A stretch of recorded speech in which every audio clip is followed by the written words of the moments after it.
Alright, in the previous video we have learned different types of algorithms for finding the shortest path problem.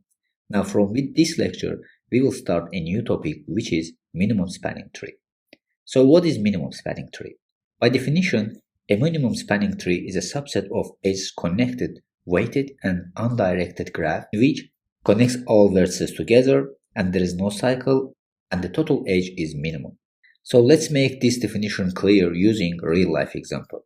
So let's say there are 5 islands that belong to any country and the official decides to build bridge between these islands which make all islands accessible with the minimum price.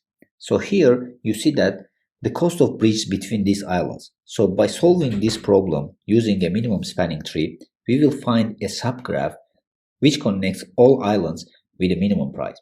So in this picture you can easily see that to construct a bridge between these two islands, it takes 5 units. So to construct a bridge between these two islands, it takes 35 units. So to construct a bridge between these two islands, it takes 20 units of cost, and it continues like this. So we need to find a solution which makes all these islands accessible, but the construction price should be the minimum. And we need to take into account that we should not have any cycle between these islands over here. This means that, for example, I cannot connect this island to this island, then this island, then come here and come back to this island. We should not have any cycle to come back to any island over here. So as I mentioned, the task is we need to construct the bridge in a way that all of these islands can be connected and we don't need any cycle between them. And of course, the total cost must be minimum. Now, after solving this problem by using minimum spanning tree, our solution will be like this. So if you look at this solution, you can easily see that we have constructed bridge between these islands and the cost is minimum. So if you sum up this cost, it will be 40.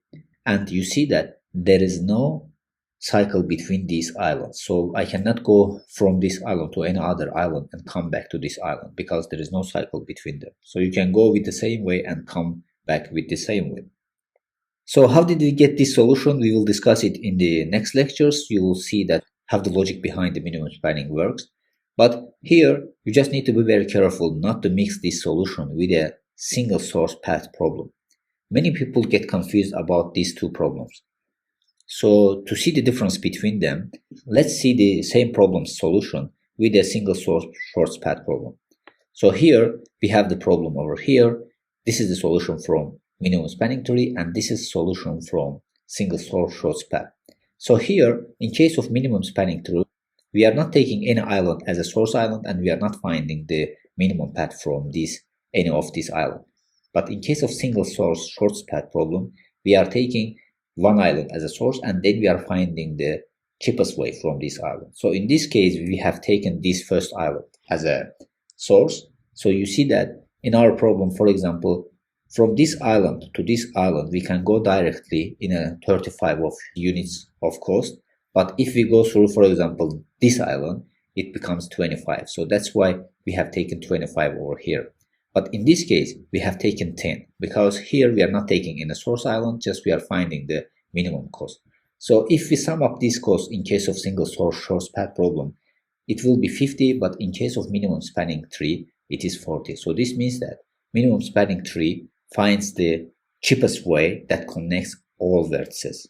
But in case of single source short problem, we are taking a source vertex, then we are finding the cheapest way from this source vertex. So these are the differences between them. So you need to be very careful about this difference because many people get confused about these two concepts. So you need to be very careful to identify difference between them, especially during the interview process. So with this, we have finished this lecture. So in this lecture, we have explained what's the minimum spanning tree problem, and we have given a real-life example in which we can use minimum spanning tree.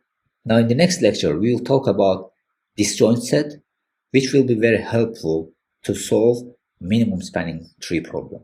So see you in the next lecture.